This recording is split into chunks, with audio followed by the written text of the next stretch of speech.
Kamu pakai tiap hari, ngetik tugas, chatting, kerja.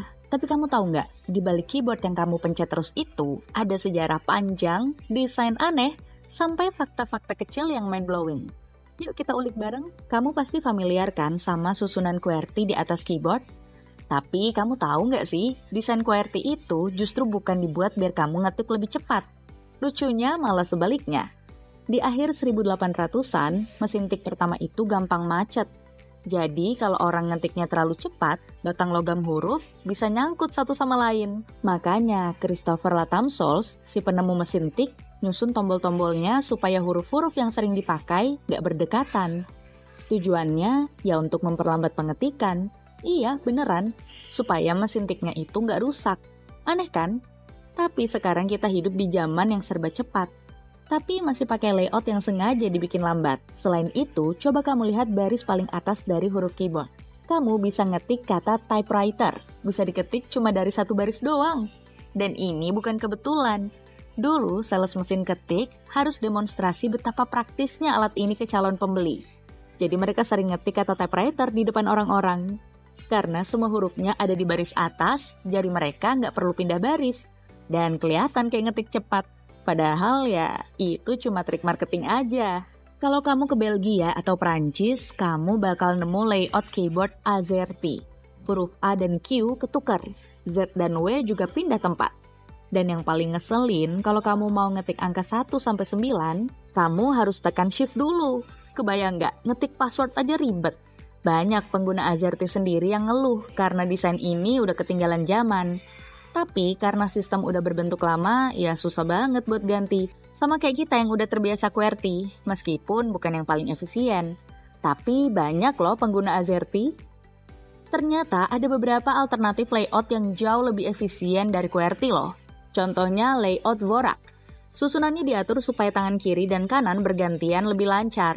Jadi bisa ngetik 10-20% lebih cepat dengan lebih sedikit gerakan. Ada juga layout Colmac yang lebih modern. Tapi masalahnya orang udah terlanjur nyaman pakai QWERTY. Mau pindah layout, ya belajar ulang. Mau adaptasi, butuh waktu berminggu-minggu.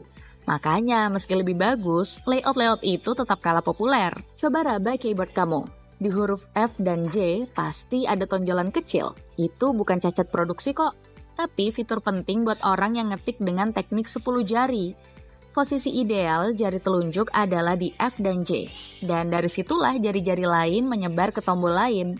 Tonjolan ini jadi penanda biar kamu bisa tahu posisi jari tanpa harus lihat ke keyboard. Jadi makin sering kamu pakai, makin otomatis juga jari kamu nemu posisinya. Dan tahu nggak, keyboard yang kamu pakai tiap hari itu bisa jadi lebih kotor loh dari dudukan toilet. Menurut beberapa studi, ada ribuan jenis bakteri yang bisa hidup di sela-sela tombol keyboard. Apalagi kalau kamu suka makan sambil kerja atau ngetik. Remah-remah, minyak, dan debu ngumpul jadi satu. Jadi rumah ideal deh buat kuman. Makanya rajin-rajin ya bersihin keyboard kamu. Toh itu alat yang kamu sentuh hampir tiap hari. Dan tahu, ada 2 tipe orang di dunia ini. Yang suka keyboard mekanikal dengan bunyi klik-klik-klik kayak mesin tik lama. Dan ada juga yang pengen keyboard sesenyap mungkin. Mungkin biar nggak ganggu orang di sebelah. Kamu tim yang mana? Gak nyangka ya, barang sekecil keyboard bisa punya sejarah, evolusi, dan fakta yang menarik sebanyak ini. Tapi kita bakal bahas lebih jauh lagi soal sejarah keyboard ini. So, simak terus sampai habis ya. Pernah nggak kamu bertanya-tanya, kenapa urutan huruf di keyboardmu bukan A, B, C, D, tapi malah QWERTY? Atau kenapa di beberapa negara susunannya justru AZERTY? Segalanya dimulai dari abad ke-19, tepatnya tahun 1868, ketika seorang pria bernama Christopher Latham Solz menciptakan sebuah mesin yang kelak dikenal sebagai typewriter alias mesin ketik. Namun masalah muncul ketika orang mengetik terlalu cepat. Tuas logam dari huruf-huruf itu sering saling menyangkut. Hasilnya, mesin macet, waktu terbuang. Untuk mengatasinya, Solz merancang ulang tata letak huruf agar memperlambat pengetikan dan mengurangi kemungkinan tabrakan antar tuas. Dia pun mengacak posisi huruf yang sering digunakan secara bersamaan. Hasilnya, tata letak QWERTY. Lalu, bagaimana QWERTY bisa jadi standar dunia? Kunci utamanya adalah Remington. perusahaan senjata yang memproduksi mesin ketik secara massal. Pada tahun 1873, Remington membeli hak cipta desain Soles dan mulai menjual mesin ketik dengan tata letak QWERTY. Mesin ini sukses besar loh. Karena sudah terbiasa, para juru ketik pun menolak pindah ke susunan baru. Lama-lama, QWERTY menjadi standar de facto, bahkan hingga masuk ke komputer modern. Padahal ada banyak alternatif lain yang dianggap lebih efisien. Tapi ya, manusia cenderung susah move on kalau udah nyaman, iya kan? Nah, lalu bagaimana dengan AZERTY? AZERTY muncul di Prancis sekitar akhir abad ke-19. Saat itu, mesin ketik yang dibeli dari Amerika diadaptasi agar cocok dengan bahasa Prancis. Huruf-huruf yang lebih sering digunakan dalam bahasa Prancis, seperti A, Z, dan E diletakkan di tempat strategis. Misalnya, huruf Q diganti jadi A, huruf W digeser jadi Z, dan beberapa simbol seperti aksen juga diprioritaskan karena penting dalam bahasa Prancis. Hasil akhirnya adalah tata letak AZERTY yang hingga kini digunakan di Prancis, Belgia, dan beberapa negara lain yang berbahasa Prancis. Bahkan di Indonesia juga ada loh yang menggunakan susunan AZERTY. Selain QWERTY dan AZERTY, ada juga tata letak keyboard lain yang sempat mencoba menggeser dominasi mereka. Contohnya, Dvorak, diciptakan tahun 1930-an. Katanya sih jauh lebih efisien dan bisa mengurangi kelelahan mengetik. Colemak, yang lebih modern dan katanya lebih mudah dipelajari.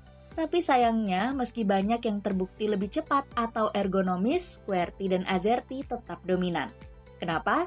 Ya lagi-lagi karena kebiasaan, standar industri, dan mungkin malas belajar kalau dari awal. Di zaman sekarang, kita bahkan sudah nggak pakai tuas logam lagi.